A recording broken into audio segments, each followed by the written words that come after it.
nothing there. Looks pretty big though. Or maybe it's just an apple hole. If this was a survival situation, I think I might have just found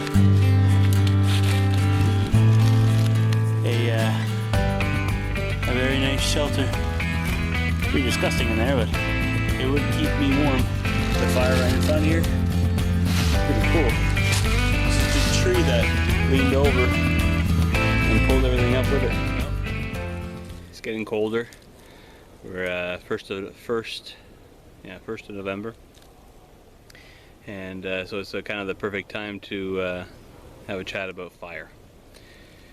Now, there's plenty of videos on YouTube on how to make fire.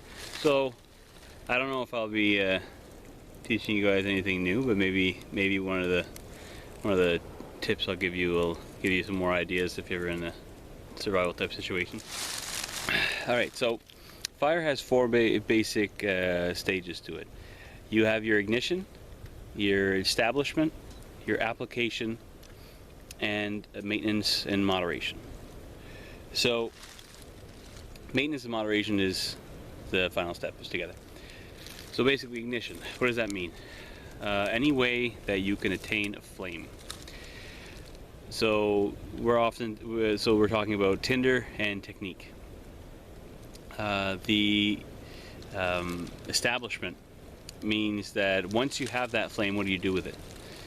And the maintenance, the application. So application.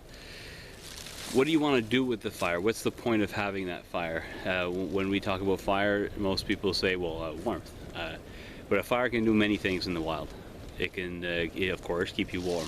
It can also dry your clothes. It could also keep away the bugs. It can also be a signal fire. What else? I got some notes here. Make sure I don't forget anything. It can be used for cooking, warming, drying, repelling insects, and signaling, like I said. So cooking, of course. Each of those applications are going to have a different fire. If I need to signal something, I'm going to have something as big and as visible as possible. If I want to cook, it's going to be smaller. You want to make sure that the embers are nice and straight, and it's going to be more centralized into a small area, so that I can put a good heat in a straight surface. Unless you're hanging something above it, which is less. But if you're putting on a pot or a pan on top of the fire, you want to have something more controlled. If I'm warming, then that's whatever situation. If I'm in the middle of winter and I need to be warm all night, there's a certain type of fire that's really practical for laying beside that fire, laying down large logs the length of your body, so that fire is going to be because if you stack large logs, like 3 or 4 or 5 of them, in kind of a pyramid, that fire will last a long time, and it'll keep your whole body warm. So that's a different type of fire to take in consideration. And if you're wanting to repel insects, well, you're going to want to be using a lot of brush. There's all kinds of types of material, fuel that is going to generate a lot of smoke, which is the only way to get rid of insects and biting insects with a fire. The next part, maintenance and moderation. Well, if you make a small fire, the small fire can keep you warm if you just have to sit closer. If you make a really big fire, you're gonna have to be a lot farther away from that fire. So typically, when in a survival situation, you want to make a smallest fire possible, unless of course I'm talking about keeping warm and cooking. You want to keep that fire as small as possible, because first of all, a small fire takes up a small amount of fuel. When you're out there, gathering firewood is one of the most demanding tasks in a cold weather environment. Up here in Canada, right now I'm in November and it's already 0 degrees right now. So 0 degrees Celsius. So if I was out here in a survival situation, stuck out in the cold for 2 or 3 days, I'd have to have a fire going pretty much the whole time. If I'm going to have a big fire, let's say like 3 feet wide in diameter, that's going to take a lot of fuel to maintain every hour. Anyone that's been camping, that's lit a little fire at like supper time, and has thought about just how much firewood do I need for the night, it's a lot of work. So the smaller the fire that you can make that is still effective for keeping warm, the better, because that means that you're the same amount of effort to get that amount of firewood will last you all the longer. So all right, let's go through. I am pretty cold right now, so I'm going to start a fire, and so I'll show you an example of each of those steps.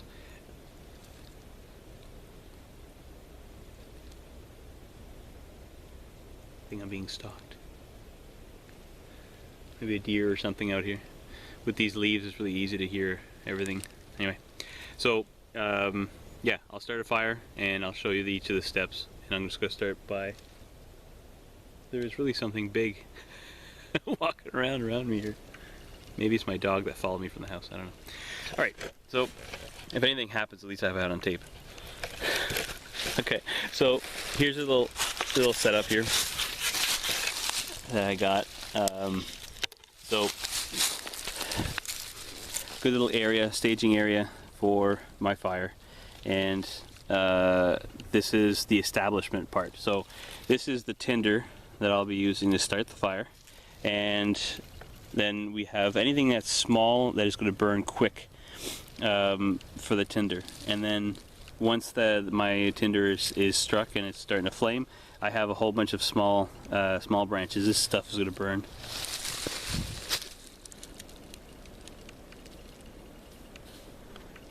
There's a culprit.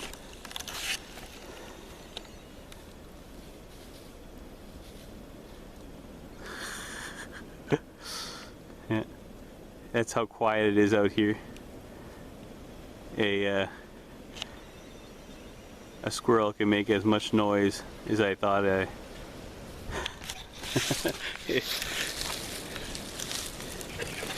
He was making so much noise, I thought for sure it was either a raccoon or a bear. Anyway, so back to the task at hand. So we have our second stage. So once I have my fire going sorry, zoomed in a little bit too much here. Once I have my fire going with the tinder and whatever technique that I want to light this fire, then I'll move on to putting this onto it to get the fire going properly. Once this is done, you really need to have a stack of larger sticks, either whatever this size. So keep going from your something after this bundle here is set. You really want to have something like the size of your thumb. A large stack of wood about the size of your thumb to really get the fire caught properly.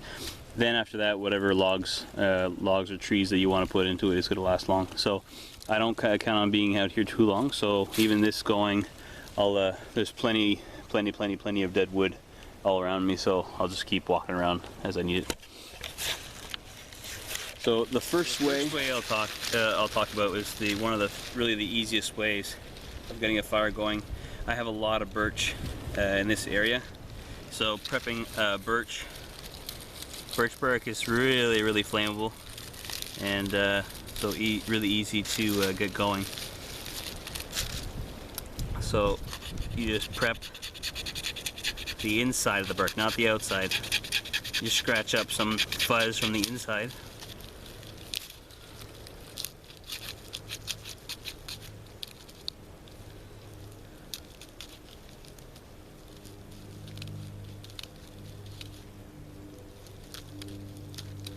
It would work better with a larger piece here, but couldn't really get much there. Alright, so once you have that, this is called a ferro rod. It's a magnesium rod that and you can find this at any outdoor store. So I start with this because most people that look for the outdoors, like a survival type situation for fire, they'll be using this. So let's just start our little fire with this. And the way they use this, you put the ferro rod at the base of the tinder, and usually they come with a striker. I'm using my knife, back of the knife. So you just put it down, you press hard, and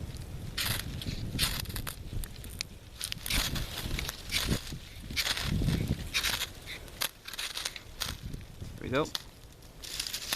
All right. So once you have a flame going, transfer the fire over. Okay, a little fire here. Transfer it over to my there. And once that's going,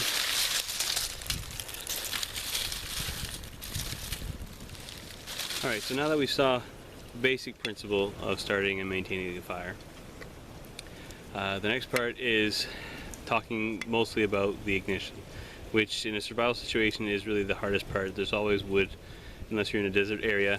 If you're anywhere in the woods like these ones, there's plenty of fuel. So like I said, the hardest part is really getting the ignition. So when you know that you'll be spending any time out here, the best thing to do is to have a fire kit.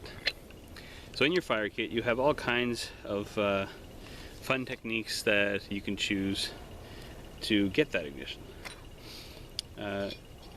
So one of my favorites that I always use is, and this is one of the most primitive techniques apart from the friction fire, is flint and steel. And flint and steel was used by I don't know what the dates are, but we're talking thousands of years ago. So the flint is a type of rock that has properties that really get a spark. I think it's just the hardness and the sharpness of the crystals. They break open really sharp when you split them. So you can use this. The key here is the flint. We don't actually have much flint in North America, as far as I know, at least not in Canada, as again based on what I read, but it's something that's more prevalent in Europe.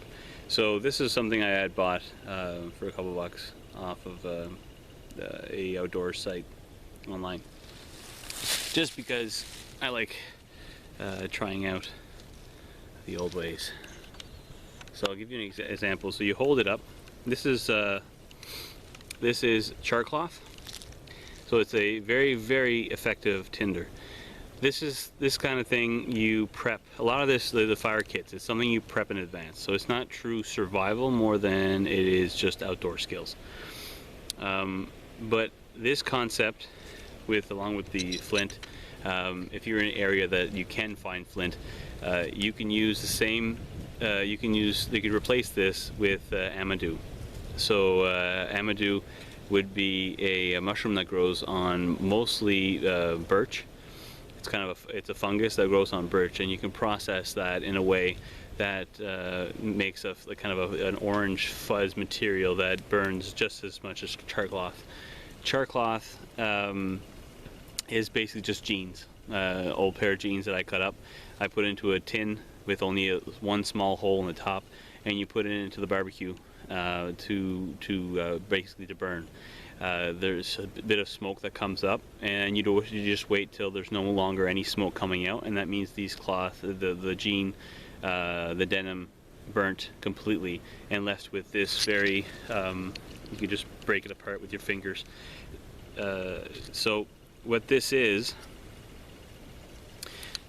This type of material, along with amadou, takes even a cold spark, which is the concept of the flint and steel. So let me show you. You hold it like this, hold it up, and then you strike down with the steel. So you just, once you get, see this, it just charged right away. And the more you blow on this, the more it'll char. So with this, all I need is anything really flammable. I have to do this fast. I can do with a bed of leaves, dry leaves, really dry leaves.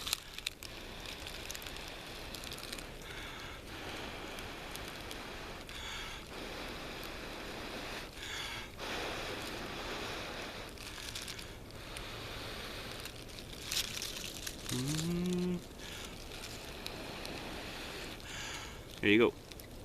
So you just blow on it, and you have to have a kind of a tinder bundle ready. And then this part you would just make the fire with it.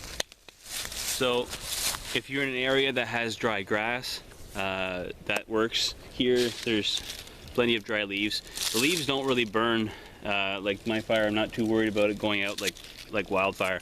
Leaves don't burn that well, or at least these don't seem to burn too well. Like there's plenty of leaves around my fire, and it's not. Of course, I watch it, but it's not like as if I was in a dry field with dead grass. That would just be very, very dangerous. But anyway, so you prep any kind of material that that burns quickly, and as soon as you have any type of material that, so like I said, the char cloth or the amadou. Another one that is just like that. Another concept to make a fire in that way is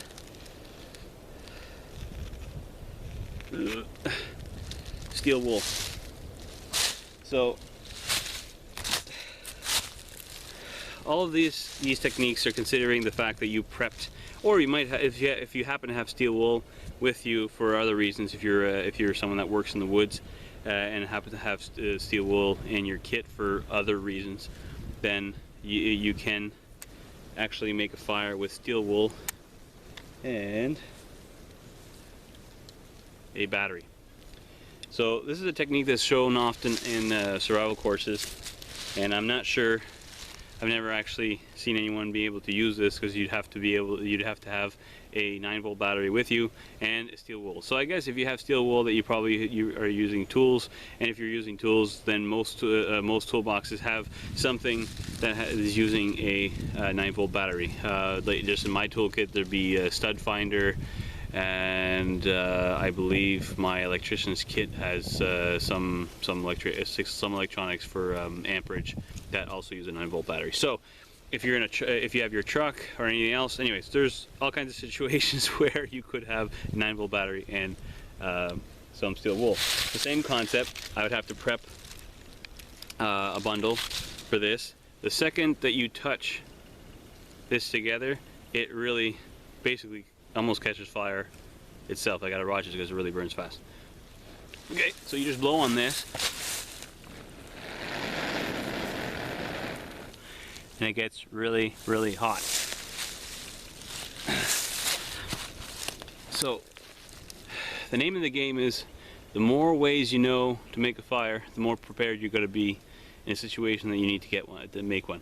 So it's not some people are going to comment, yeah, well, what happens if I don't have those things? Well, you know, if the more techniques you know how to make a fire, the more prepared you're going to be. So another way is magnifying glass. So the top of my fire kit actually has a magnifying glass in it. So everyone that's playing out in the woods when they're kids has tried this. All you'd have to do is line up something that burns quickly. You could do it with birch bark. The sun does have to be a bit strong. You could do it with birch bark if you prepare it. You know, shave it like I was doing with the knife a while ago. Otherwise, you could have, if you have char cloth. That's why I bring it with my fire kit. So if you have char cloth, it burns extremely quickly, so you don't need much heat to catch that flame. And so, other magnifying concepts. I don't have, because if we're talking about survival, then you're not going to have a fire kit. Because if you have a fire kit, then you know you're in good shape. So what happens if I don't have my fire kit? You could, if you packed a lunch and you're hiking, and you had a sandwich, you could have it in a Ziploc bag. Ziploc bag, all you'd have to do is fill it with water, bulge that water into a nice even ball, just as much as you can, and that will make a magnifying glass. So all you have to do is line it up to any kind of tinder, whether it be birch bark again, or birch bark would probably be your best bet. You could also do it with leaves or dry grass. So anything that really catches fire quickly. Another one is if you're in your lunch, instead of having a Ziploc bag, if you had Saran wrap. So Saran wrap, all you'd have to do is build up a square with 4 sticks, and then wrap the Saran wrap on top of it, so that the sticks frame it. And then once this is relatively taut, all you have to do is support the frame on some type of you just use some sticks, some Ys, stick some sticks in the ground, and then you support this frame diagonally or upright, and the sun does have to be quite high in the sky. So you just pour water in the middle of this. The water is going to dip down and make an alcove. That alcove is to make a natural magnifying glass. So you just take the tinder and line it up underneath, and you're going to find that focal point for the light, and it's going to set on fire. So if you have saran wrap, it's another way to make a fire. 2 other ways that I just remembered for magnifying lighting fire by sun anyway. If you have machinery around you and you have any type of light bulb, either small ones, big ones, whatever, as long as it's cylindrical. If you have a clear light bulb, cut out the bottom with your knife and then fill that with water. And that shape will allow you to get that magnification to get your fire going. So a light bulb is another situation where you can get that. The other one is if it's winter. I'll probably try this out for sure this winter. You can actually light fire with ice. All you have to do is get a good chunk of ice and melt it with your hands to get it into a kind of a lens shape. So just bow it with the palm of your hand, and if you can get it clear enough, you can use it the same way as a magnifying glass. So we'll try that out for sure. If you don't have steel wool, you can do the same thing with instead of steel wool, with a 9-volt battery with a piece of aluminum foil. So again, if you pack your lunch and you pack it in aluminum foil, you have another way to set up. All you have to do is to get very thin strips of aluminum foil to touch both ends, and it will heat up and set on fire. So what else?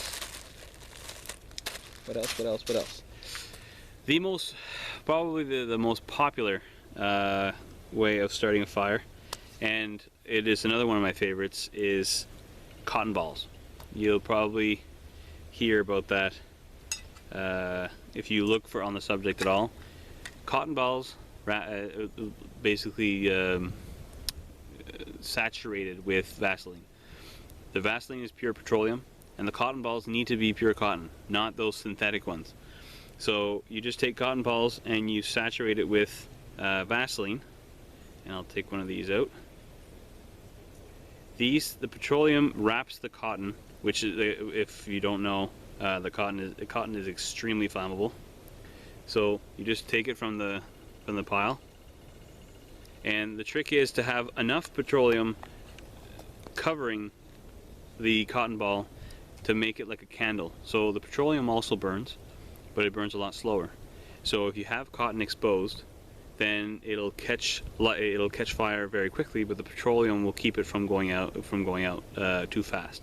So if you if you use this to start a fire, this actually burns for quite a while.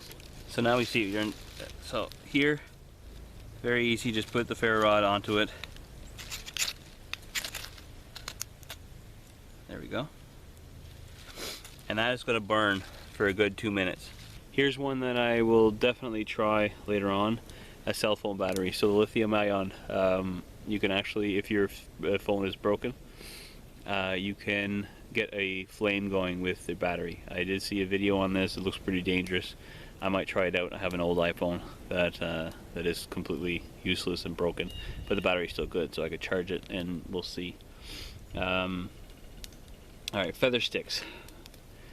let's take a look at feather sticks. All right, so it wouldn't be very respectable fire discussion without answering the obvious question of what happens if it's raining or everything is wet.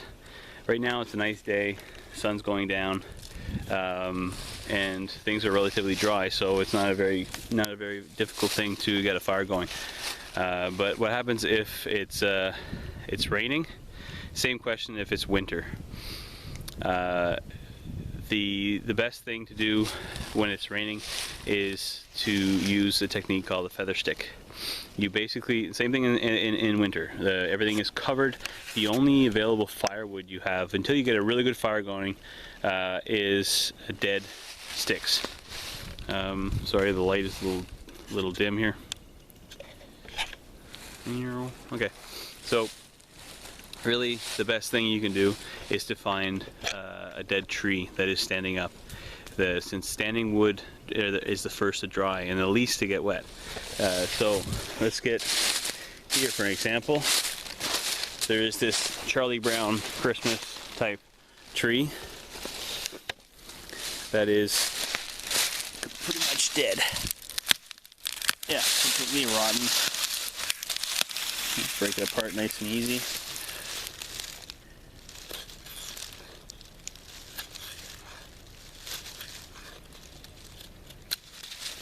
So, I suck at feather sticks, but this is the concept. So you're supposed to have really long curls, and you see how these ones all curl upon themselves at the end there? That's exactly what you're looking for. So if you're in a situation that you need to get some dry wood to start a fire, this is the technique, and you should practice it before. But I guess if I was really in a situation where I had to absolutely use this, then we'd get it to work.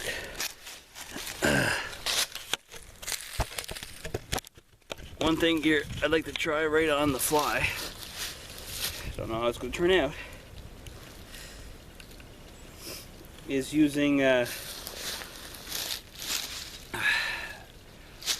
lighting this with a bit of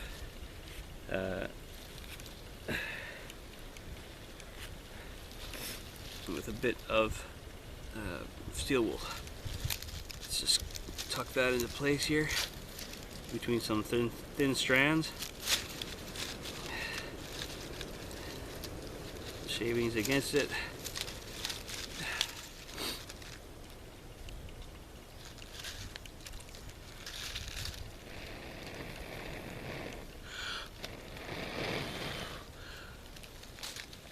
Alright, so the last part, last thing I want to discuss concerning Firecraft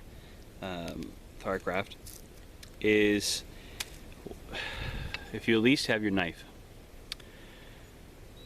don't go anywhere without your knife. So if you at least have your knife, you can, and no, you don't have a 9 volt battery, you don't have any tinder, you don't have like pre-made tinder, you don't have your flint, you don't have your steel.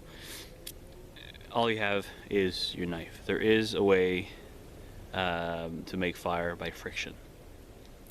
So I'm talking about bow drill. I'm going to show bow drill. There's many different friction techniques, and I'll probably cover several of them in other videos. Hi, I kind of get caught in with the fading light, so I'm going to end this episode here. I was trying to get a bow drill going, and it actually went really well for the first try. But it just made me realize that it's that video, I'm not doing it justice. So that technique, I'm not doing it justice. The bow drill deserves an episode in itself. The concept, the design, the proper steps in getting that, and the proper equipment for each part of it. And so I'm going to take some time to brush up on it and practice. But I actually, like my first time today making my own parts, I got really close, and if I had a bit more, probably about another hour, I would have had a fire going. And it's the kind of thing that you, as opposed to the other techniques that you just kind of, once you know, you do it and that's it. The bow drill is a skill that you do have to practice. So I'm not going to talk too much about it, since I'm going to do a whole other video, but this ends basically episode 1 of the Firecraft series. So I really went through everything quickly just to kind of give you an idea of all the types of skills. Thanks a lot for watching this Firecraft, kind of just a basic overview. Like I said, I went over some of them pretty fast, but you'll see me use, I'll try to, in videos that I'm outdoors starting a fire, I'll try to use different techniques, different videos, so that you guys can see how to use those. And I promise I'll practice my feather stick skills, and we'll try to get better at that. With that kind of thing, it might take meeting someone that is good at them, so that I can practice with them, because I've done it several times and I never get it right. I never get a really good feather stick, and it might just be one of those things that you just kind of have to do it until you get good at it. But anyway, so yeah, I hope you guys enjoyed the video, and I'll catch you guys in the next episode.